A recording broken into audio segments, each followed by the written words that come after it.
Empowering questions. What are empowering questions? What does empower mean? Give you both definitions in my mind and see if you can relate to this and see if it makes sense to you. Empower simply means, in my mind, to give either myself power or I give you power. Or in the case of asking an empowering type of question, here is an example. How can I make this the best presentation ever? Can you see what I'm saying there? Sometimes if you give a definition and give the opposite of it, it's a little more clear. Here is a disempowering question. And disempowering, if empowering means giving power to, disempowering would mean taking power away from. Here's a disempowering question. Why am I an idiot? Of course, I'm kind of kidding around and joking just a little bit, but have you ever caught yourself doing this? How come this always happens to me? Why am I, not the best that I could be? How come I keep failing? What is the reason why I'm not having success? Whatever. You can wrap yourself up with those type of questions, and then it's like your mental state and your psychology and the way you feel about yourself actually starts to spiral like down. You could flip things around with empowering type of questions. For instance, let's say I'm going to give you 3 examples. I'm going to give you an academic example, I'll give you an athletic example, and then I'll give you a life example. Academic example. Let's say I got 100 points is an A, 0 points is like absolutely failing, 50 points is still failing, 60 points is D, whatever, the whole academic scale. Let's say I get a 69, which is out of 100, that's like 69 more than like 0, so it's pretty good, but it's right below a C. And you wanted to get an A on the test, and you ask yourself these type of questions. How come I only got that grade? How come I can't do better? What is the reason why I got a 69? How come I don't know the answers to the questions? Why am I such a this? Why am I such a that? And you can fill in this and that with negative words or negative type of emotion bringing words. Or you could look at it this way, and you could phrase the questions just a little bit, and they would be empowering type of questions. What do I need to do the next time to get at least a 70 or better? If you wanted to get a C, if you wanted to get a B or an A on that, 70 points is a C, 80 points is a B, 90 points is an A minus area, 95 you reached up into the A. What do I need to do to get an A on the next test? What do I need to do to get a B on the next test? How can I learn from this moment so the next time that this situation comes up, I am even better? What are some questions that I can jot down and ask my teacher on study habits? What are the study habits that I used last time that are going to be a little more effective the next time? Can you see how the different type of questions will, they'll elicit a different response inside my own body, inside my own head? I will feel and I will think a different way based on the questions that I'm asking. Athletic example. I get thrown on my head and I get headlocked and I get pinned after the competition's over. Woe is me. How come I keep getting headlocked all the time?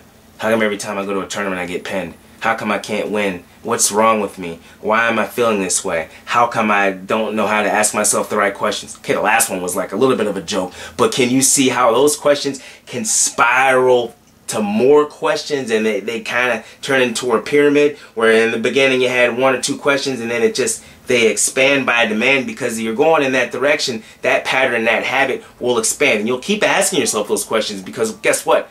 Your brain looks for answers.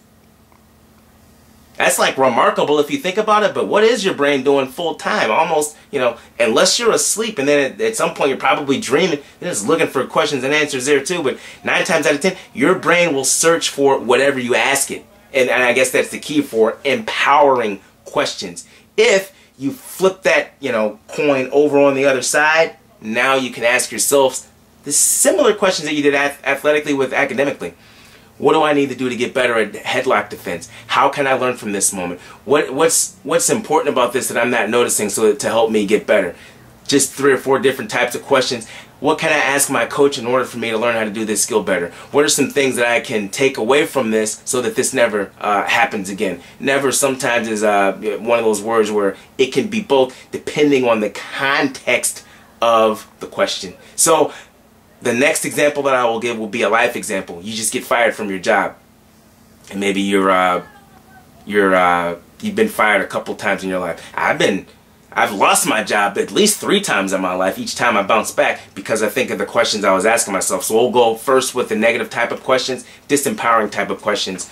How come I keep getting fired? How come I'm not good enough to keep a job? How come I feel bad right now? How come I'm a loser? How come my shoulders are slumping? What am I going to do? What's going to be the next step? How come, those questions will, you'll just keep going in that direction. Or flip it over on the other side. This is what I did every time I lost my job. What an opportunity for me to do some of the things I'd love to do in life. Like talk to people on film right now and give them some suggestions based on experiences that have happened in my life. What an opportunity it is for me right now to actually take a deep breath and relax. All of that stress of that job was driving me crazy. Now I have an opportunity to go in a different direction and do some different things because now I've got the time to do so.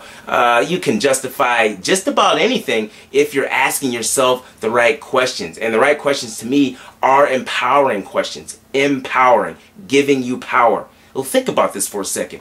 I don't expect you to listen to everything I say or believe it's the absolute truth because there are different ways to skin a cat. Maybe you've got a different way that you want to do it. But answer me this question and answer yourself this question. Do you like feeling good or do you like feeling bad? Would you like to have power or would you like power to be taken away from you? Do you feel better when you give yourself confidence and when you empower yourself?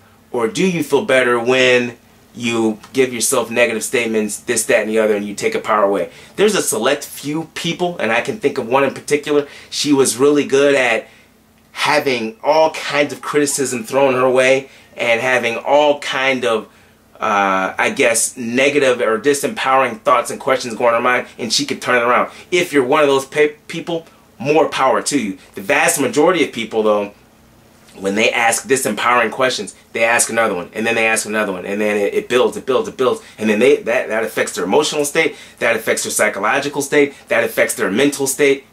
All of those things start to affect their actions, and then their actions maybe are less positive than they should be, and then that affects their emotional, mental, and psychological state more, and it can become a circle of, whatever you're thinking about. Can you change that? Yes, you can change that by the specific questions that you're asking yourself. How do you do that? It takes practice, just like everything else. In order to get good at anything, you need the practice. And prior to practice, I suggest that you need to plan. Okay, you know what? I noticed that I'm asking myself these type of questions all the time because I've been writing them down. I've been writing them in my journal. You know what? I'm deciding that I want to change this. I'm deciding right now that I want to change the way I feel by asking myself empowering questions, and that's all it will take. Of course, it takes time, and it's going to take some more time, and it's going to take more time, but you can make the decision today, right now, this very second. When I'm done talking, you can decide that these are the things that you're going to do. Empowering questions. They give you power. They build your courage. They make you feel good. They make you feel even better. They can be of assistance to you if you take control of the questions that you ask yourself. Empowering questions. Remember, you can find out more information like this at youtube.com, Coach Shannon, Coach Shannon Talks.